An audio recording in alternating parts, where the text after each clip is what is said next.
నీలాగా లోపాయకారంగా కింద పోయి విజయసాయి రెడ్డి గారి కాళ్ళు పట్టుకొని చేయలే. వెన్నుపోటు రాజకీయం అన్నావు. ఎవరిది వెన్నుపోటు రాజకీయం?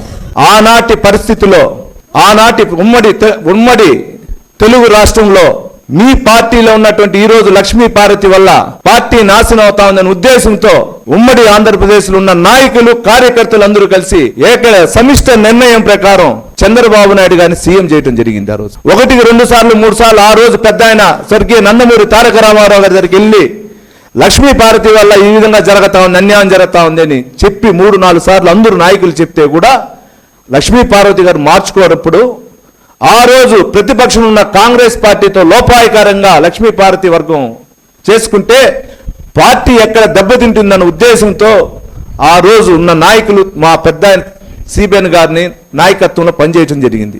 ఇది వెన్నుపోవటం కాదు, ఆంధ్ర రాష్ట్ర ప్రజల యొక్క స్వలాభం కోసం కాదు, ఆంధ్ర రాష్ట్ర ప్రజల యొక్క అభివృద్ధి కోసం, ఎక్కడ నారా చంద్రబాబు నాయుడు గారి ఫ్యామిలీ స్వలాభం కోసం కాదు. వెన్నుపోటు అంటే మీ కుటుంబం వెన్నుపోటు అంటే నిన్ను వైఎస్ఆర్కి పరిచయం చేసిన కరుణాకర్ రెడ్డిని వెన్నుపోటు చేసినావు.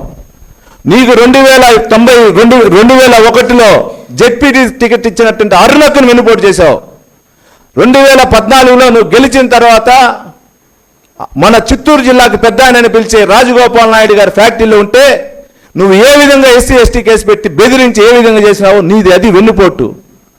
నిన్ను 2019 ఎలక్షన్లో ఆర్థికంగా నీకు సపోర్ట్ చేసినటువంటి వేమిరెడ్డి ఫ్యామిలీని వెన్నుపోటు పడిచింది నువ్వు. వెన్నుపోటు అంటే 2019లో విజయసాయి రెడ్డి గారు ఎవరికి ఇవ్వకుండానే నీకు తుడా చైర్మన్ ఇప్పిస్తే ఆ తుడా చైర్మన్ అభివృద్ధి చేస్తానని చెప్పి నువ్వు ఏ విధంగా వెన్నుపోటు పెట్టి వేమిరెడ్డి గారిని, విజయసాయి రెడ్డి గారిని బయటికి పంపించిన వ్యక్తి నువ్వు. వెన్నుపోటు నీ గురువు అంటున్నావు. ఆ గురువు కరుణాకర్ రెడ్డిని ఏ విధంగా తొక్కాలనుకున్నావు, ఏ విధంగా తుడా చైర్మన్ తీసుకుని ఆయనకి ఏ విధంగా అడ్డంకులు పెట్టావో అది వెన్నుపోటు. 2014 ఎలక్షన్ కానీ, 2019 ఎలక్షన్ కానీ, 2024 ఎలక్షన్ కానీ నీకు అండదండలు ఇచ్చిన సాయం చేసి ఉంటే పెద్దిరెడ్డిని తొక్కాలనుకున్నావు, అది వెన్నుపోటు. వెన్నుపోటు అంటే నీ కుటుంబం, చెవిరెడ్డి కుటుంబం. వెన్నుపోటు అంటే చిత్తూరు జిల్లా కాదు, రాష్ట్ర వ్యాప్తంగా వైసీపీ పార్టీ వాళ్ళందరూ చెప్తారు వెన్నుపోటు అంటే చెవిరెడ్డి అని.